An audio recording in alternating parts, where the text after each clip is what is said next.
Wish upon dandelions. So, if you heard the tale that if you blew on dandelions, then your wish will come true.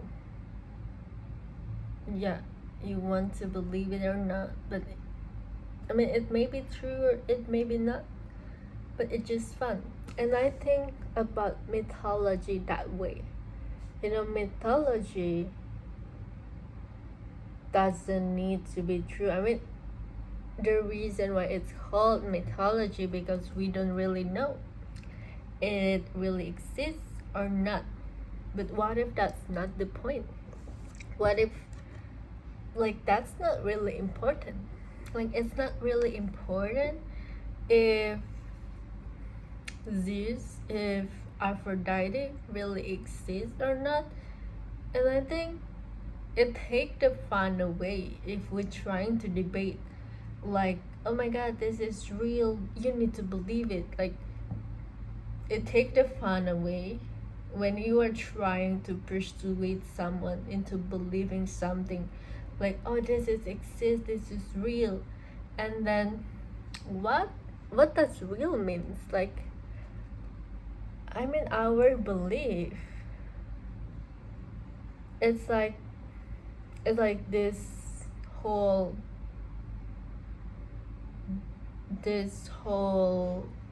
everything, universe, God, the theory of everything, of the Big Bang theory, and even science. Even especially the universe, no one know how big it is, and nobody really knows. So it is really up to you. You want to believe it or not. But you don't. Here is the thing about belief. When you try to believe, it's not like we believe something because we can see it with our own eyes, but it is more about we believe something that is true.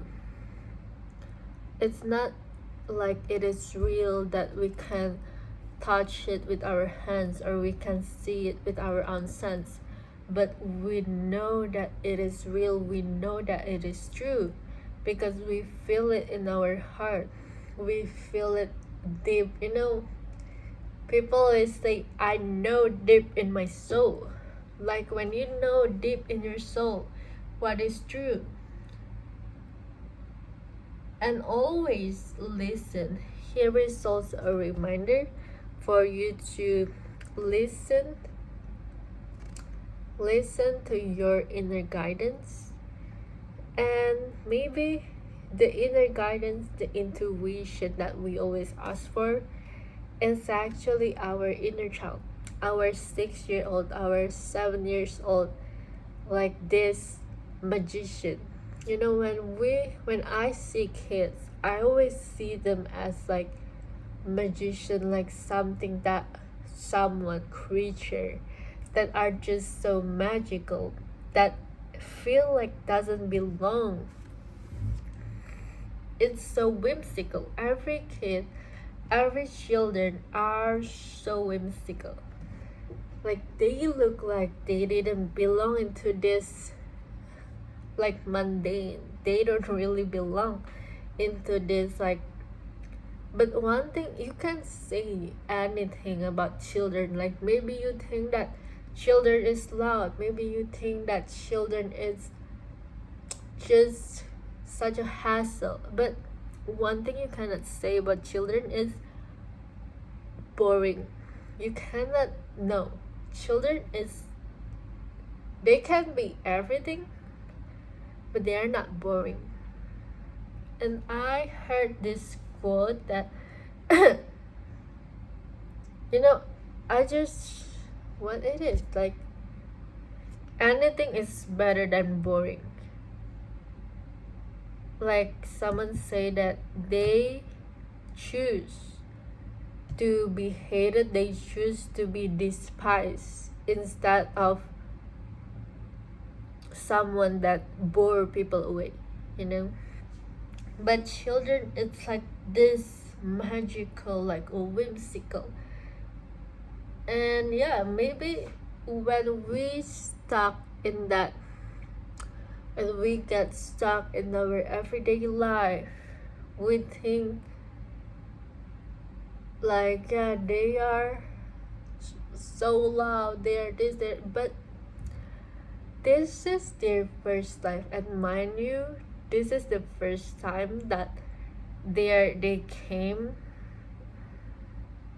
And if you realize that someone, I also have this curiosity why almost kids are drawn to something like unicorn, are drawn something like fantasy, something, every single thing that are not real, basically imagination. Why children love to imagine, especially like imaginary friends. Like most of us used to have imaginary friends, and we often imagine like they have the best imagination ever. And you know, for me, but it's so sad to see every single kid, every single children that actually live inside our still in our adult self get to lose their ability to imagine, their ability to dream big, their ability to fantasize, to paint the picture, to be whimsical, to be magical, just because this world are not built for a children. This world is not built for kids. No, it's not.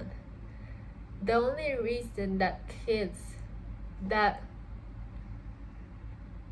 the only, like the back to hunter and gathering era, like the reason that they want to produce, it's because they need more energy, they need more labor, yeah, they need more manpower, right? Basically they need more manpower to do labor, expect them. And after that, maybe in what, in the Roman Empire era, the women are still, yeah, the woman, I mean, I'm talking in like people, like ordinary people. Like if you are just ordinary people born in Roman Empire era, like if you are, everyone want a man, if everyone want a boy, a kid that is a boy, because they have more authority, they have more privilege, right? Privilege in a way that they can own like empire. If they are a king and then you are son, then basically you are going to be the future king. But if you are a woman, and you, maybe you will end up just like someone that will be like bargain, that the family will use for you. It's like kind of matchmaking, but it's in a way that they are like selling their own kid, right? Like they are selling their own kid, like, okay, we are in this, and that's so sad. Like back then, the women, so many like got match made with someone, men that are older, just because their parents it's have financial difficulties, which almost everyone have financial difficulties except the the royal family, the royal. So if you are just ordinary people and you are a woman, basically one of the life path that you are going to go on is to maybe you are 16 and they are all very so young. Like maybe you're 16 or 15 and you will, it's like kind of thought like you're going to be married with guy that are older than you. Yeah, I remember this story that took, it's very famous story in Indonesia and Malaysia. What is that? That took on city. I forgot. So basically, it's like a story. I think they also make the movie out of this. Like this young girl got matchmaking to literally grandpa. I think we're talking 60, 70. And yeah, because of the financial difficulties and they got married and it was like, it was a lot back then. Yeah, it's just the reality that, but thankfully right now, if it still happen, it's going to be have so many problems because again nowadays women, and we're not so many of us anymore married that young. And I am glad that we are aware right now, especially in the gap, in the age gap. So yeah, but there's still many parents that, you know, because of that financial difficult, they have something, so they use their kids maybe to gain themselves the money, right? It could be anything. So it's like, I mean, my one of unpopular take that I have, some parents think their kid is like their investment. Yeah, maybe not some of them, but some of them, yes. So investment in, they already pour so much of their money, of their time, of their energy, and it's like they expect their kids, so literally they feed them and they expect to get something in return, especially when the kids already grew up into an adult. Yeah, I think you get the point. So, and if you feel that way, just know that you are not anyone investment and you shouldn't be. And even if someone is trying to get you the role that make you feel like you are their investment, or you are their safety net, or you are someone that other people depend on, just know that the only person that you are responsible of taking care of is yourself. And no matter what choice you're going to make, even if other people will hate you just because you choose yourself, because they will hate you when you start choosing yourself.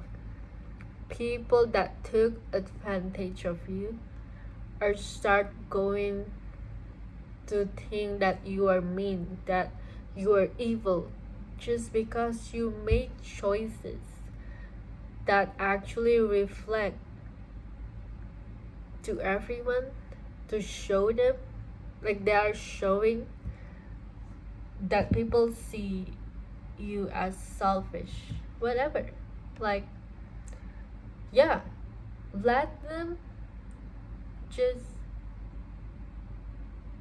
it's better for you to see that other people hate you rather than for yourself to see that you hate yourself. No. Like the only person that you should love unconditionally is yourself, and that's the only person that you can love unconditionally. So yeah, there is that, and I hope you know deep in your gut that you are such a precious human being. So don't forget about that. Thank you for watching, and I'll see you in the next one.